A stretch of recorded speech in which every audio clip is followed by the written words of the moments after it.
बिजली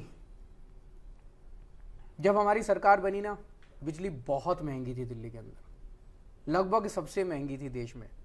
आते ही हमने बिजली के रेट आधे कर दिए और आज मेरे पास देश के सारे राज्यों के बिजली के रेट हैं।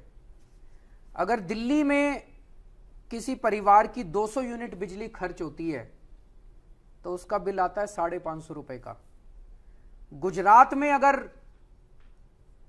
किसी की 200 यूनिट बिजली खर्च होती है किसी घर में डोमेस्टिक, तो गुजरात में उसका बिल आता है 1170 रुपए का।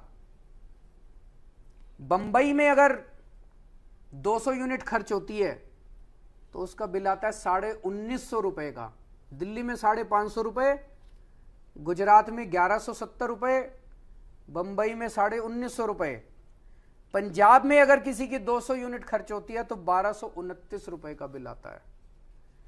अगर दिल्ली में किसी की 400 यूनिट बिजली खर्च होती है तो उसका बिल आता है 1370 रुपए का। 400 यूनिट का 1370 दिल्ली का। गुजरात में खर्च होती है तो 2615 रुपए का, गुजरात में 2615 रुपए। मुंबई में खर्च होती है 4300 रुपए का, 4300, 400 यूनिट के मुंबई में। कलकत्ता में 2900 रुपए, 2927 रुपए का बिल आता है 400 यूनिट का। पंजाब में 2690 रुपए का, दिल्ली में 1370, पंजाब में 2690।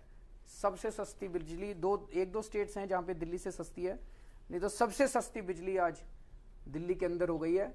एक चैलेंज है अभी दिल्ली के अंदर, दिल्ली का जो ये बिजली का पूरा इंफ्रास्ट्रक्चर है ना, ये बड़ा कमजोर है। पिछले 10-12 साल में कोई इन्वेस्टमेंट नहीं किया गया। ढेरों ट्रांसफार्मर लगने हैं जगह जगह, उसकी भी पूरी लिस्ट बनाई है। वॉर फुटिंग के ऊपर मैंने अपने सारे एमएलएस को लगा दिया है। मैंने कहा जमीन ढूंढो, और जमीनें ढूंढ ढूंढ के चाहे कितना भी पैसा खर्च हो, दिल्ली में अपने को वर्ल्ड क्लास लेवल का बिजली का इंफ्रास्ट्रक्चर चाहिए। दिल्ली में बिजली की कमी नहीं है, जितनी बिजली चाहिए उससे ज्यादा सरप्लस बिजली है। लोकल फॉल्ट बहुत हो रहे हैं, कहीं बिजली चली जाती है, कहीं तार जल गया, कहीं ट्रांसफार्मर जल गया, रोज किसी ना किसी जगह। इसको अब ठीक कर रहे हैं। इतने सालों का जो इन्होंने कबाड़ा कर रखा है उसको करने में 1-2 साल तो लगेंगे।